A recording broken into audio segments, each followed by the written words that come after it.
Shalom Aleichem, Assalamu Alaikum, Irini Mazisu, Pax Vobiscum. Peace be unto you. This is 1 Samuel chapter 18, or First Book of the Kingdoms, chapter 18. There are 30 verses in this chapter, and we're going to begin, verse 1 to 5 was added, but is actually in the Alexandrine text. So they are present in the Alexandrine text. They're not absent from that manuscript, which is the oldest manuscript of the Septuagint. It says here, verse 1, according to his own soul. Okay, so Jonathan, it says, loved David as his own soul. It says, according to his own soul, versus the soul of Jonathan was knit with the soul of David. Jonathan loved him as his own soul. So it didn't say that in the original. It just says according to his own soul. So I'm not sure what else to add about that. Maybe I need to get my hard copy just to understand it a little fully. I feel like I'm missing something. So I have my hard copy out. I'm going to read it, comparing it to verse 1. So in the Masoretic, it says, and it came to pass, we're going to do it the old school way, because I have the hard copy, when he had made an end of speaking to Saul, that the soul of Jonathan was knit with the soul of David, and Jonathan loved him as his own soul. So let's read it in the Septuagint, the Alexandrine. It came to pass when he had finished speaking to Saul, that the soul of Jonathan was knit to the soul of David. So that's the same, except the last part. And Jonathan loved him as his own soul, or according to his own soul. Okay, so he loved him as his own soul. Okay, there's no difference there. Why did I bring that up? Okay. All right, that just makes me look dumb. Okay, verse 4. It says, upper garment. So there seems to be no difference there, according to his own soul. Okay, what is the difference here? Let me try to investigate, pinpoint what is the difference. So it could be according to his own soul versus was knit with the soul of David. Okay, did it say knit in the Alexandrine? Yeah, it was. Okay, as his own soul. Jonathan loved him. Yeah, it says he loved him. Okay, I don't see the difference there. Okay, well, moving on. Verse 4. It says, Jonathan stripped himself of the robe that was upon him. So I could have ignored the first verse. So apologies for that. It says upper garment versus robe. So yes, it was his upper garment, technically speaking. But it's a little more specific, saying it's an upper garment. Verse 5, there's a footnote in this. It says, understood was wise. Understood was wise. Okay. Footnote, understood was wise. Okay. Let's read that. David went out wheresoever Saul sent him, and acted wisely, or understood, or was wise. So David understood, or was wise. Saul set him over the men of war, and he was pleasing in the eyes of all the people, and also in the eyes of the servants of Saul. So what's the difference there? So it could be that he understood or was wise. It could be either or. So there's an additional understanding regarding David, perhaps. Another possibility lending to his wisdom. It says pleasing versus accepted. He was pleasing in the sight of all the people, or was accepted in the Masoretic. There's an addition in verse 6 of, it came to pass as they came, when David was returned from the slaughter of the Philistines. So that was added, that whole section that I just read. Verses 9 to 11 were added as well, but in the Alexandrian it says here an evil spirit in verse 10. So an evil spirit versus the evil spirit. So it is an evil spirit, not the ultimate evil spirit. It says here he prophesied. Okay. Does it say that in the Alexandrian? Did he prophesy there too? He prophesied. Okay, he did. He prophesied. Interesting. Played, omit on the harp. So it was omitted that he played on the harp. According to his daily custom versus at other times. So according to his daily custom. So this is actually a significant difference there.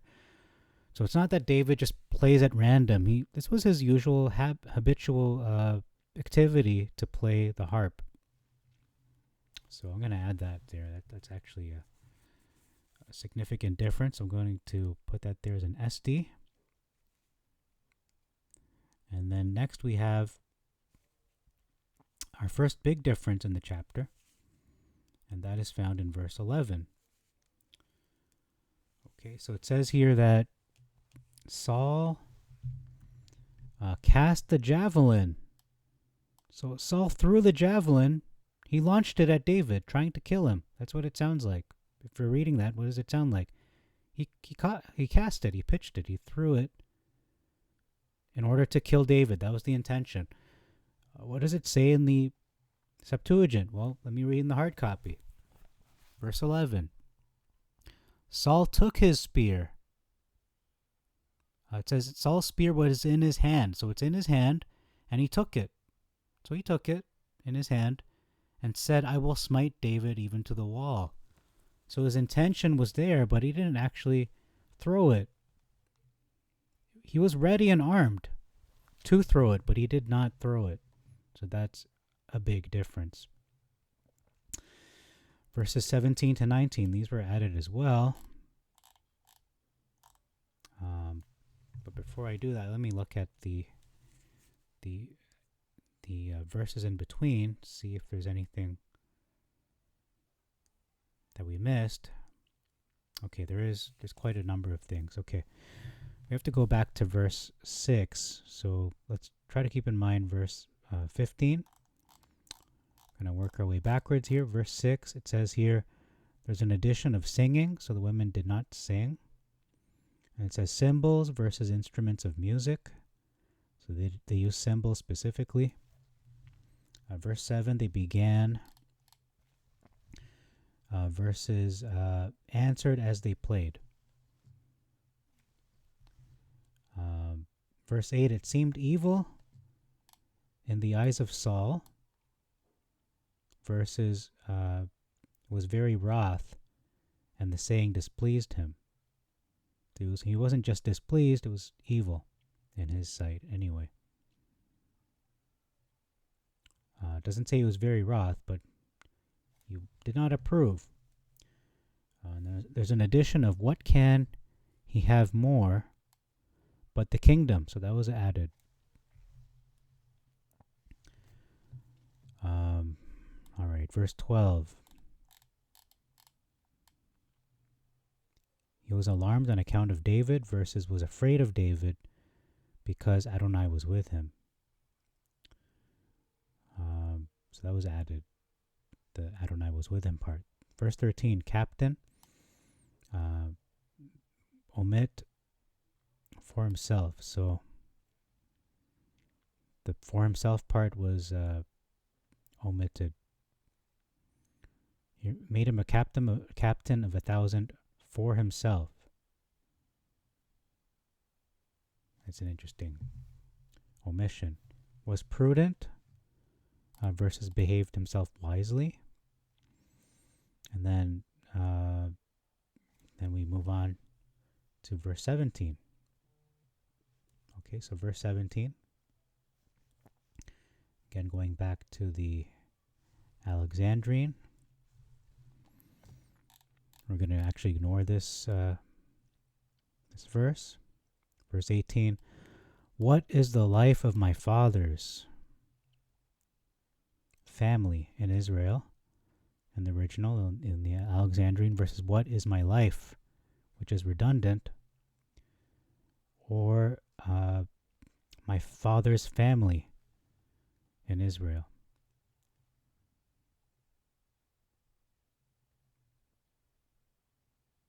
So he's not asking what is my life, he's asking what is the life of my father's family. So the whole family of his father. Verse 19, we're going to skip over that. And then we're going to continue on in verse 20. 21 specifically, we have a significant difference here. Now the hand of the Philistines, it says here, was against Saul, versus, and that the hand of the Philistines may be against him, that is David. So Saul, I thought Saul couldn't be this bad. Actually, he is. Saul is indeed that evil. This verse doesn't verbalize this, but verse 17 does, which is that Saul hopes the Philistines defeat David.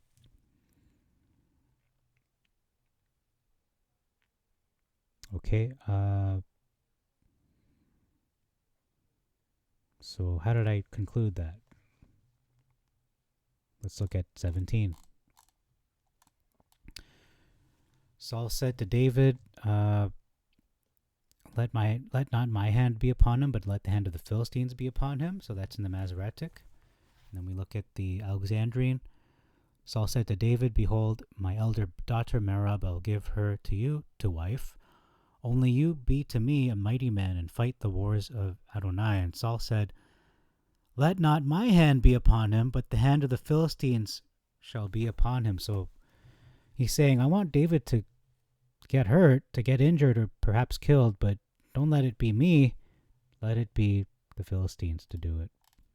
Yes, he was indeed an evil man. I didn't realize that until I saw it for myself in the Alexandrian.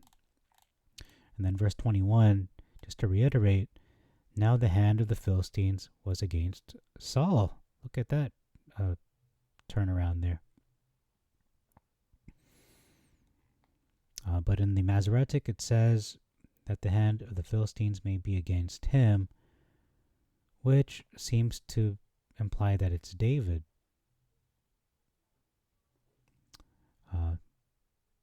Verse 23, we have a significant difference here. It says, I am a humble man. So David said, I am a humble man,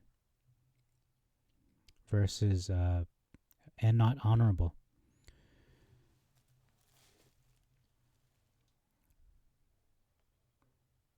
I think that's a rhetorical question. Am I not honorable is what he's saying. I'm humble, am I not honorable as well? In the Masoretic, it says that David says, I'm a poor man, so I'm living below the poverty line, and I'm lightly esteemed. No one's respecting me. Like Rodney Dangerfield, you can't get no respect. I don't think that's what he's saying, because the Septuagint is just not saying that. I am a humble man, and am I not honorable too? I think that's what he's saying, in my opinion, that he's asking a rhetorical question. Am I not honorable? Besides being humble? Which doesn't sound humble, but it's his way of describing himself anyway in honest terms. Verse 25, we see a significant difference again. Gift. The king wants no gift versus a dowry. So dowry is for marriage specifically, but this is a gift. Cast him into the hands of the Philistines. So that's what Saul intended to do. And then it says in the Masoretic, make David fall. So it's one thing to make him fall by the hand of the Philistines. It's you're orchestrating events. But to cast him into the hands of the Philistines means to betray him. Means to betray him outright. That is some backstabbing right there. Verse 26, an addition of, and the days were not expired. Verse 27, we have a discrepancy of numbers.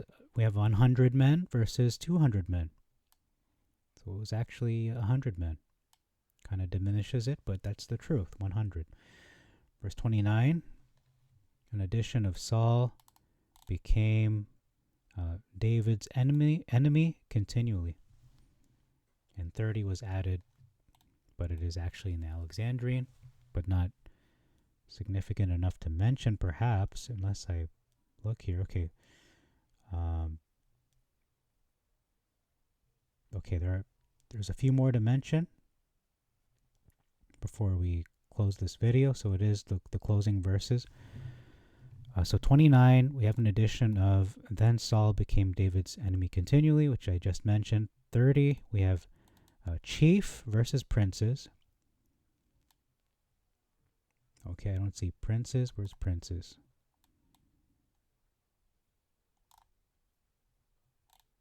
Where's the word princes? Okay, I'm not seeing that right now. Where is that word princes?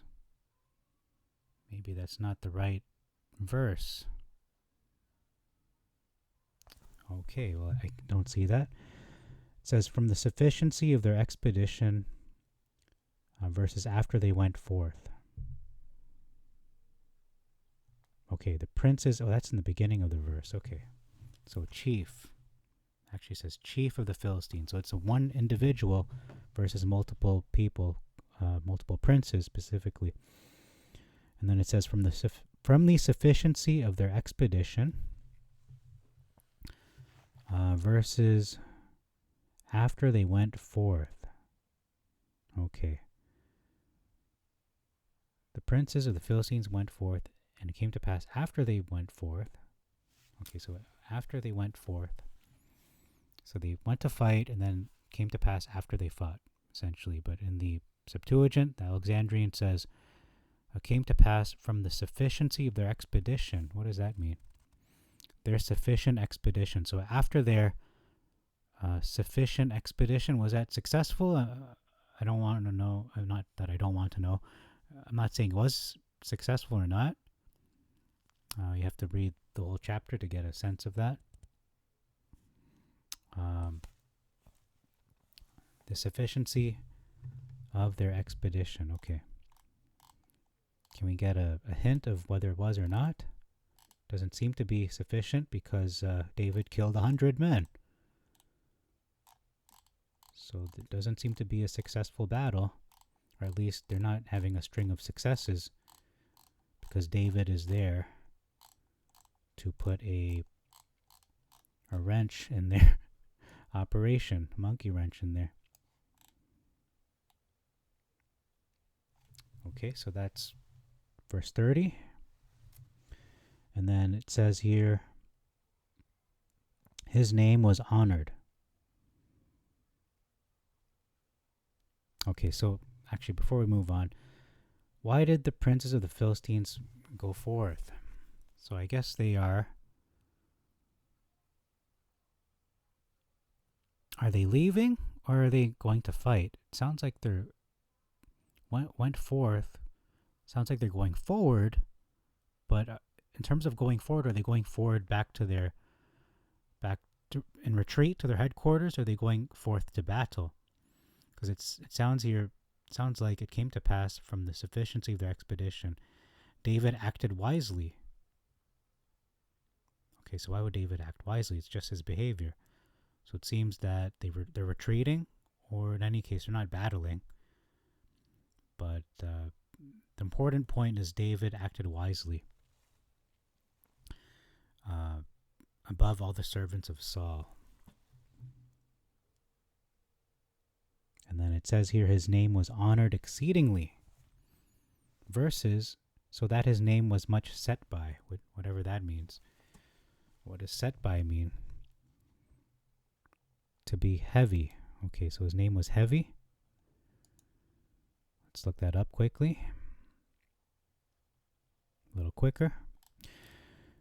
Yakar, so his name was much precious, was valuable, was esteemed, was appraised. And it says his name was honored exceedingly. So we don't get the sense of that because of the translation. They didn't translate this properly.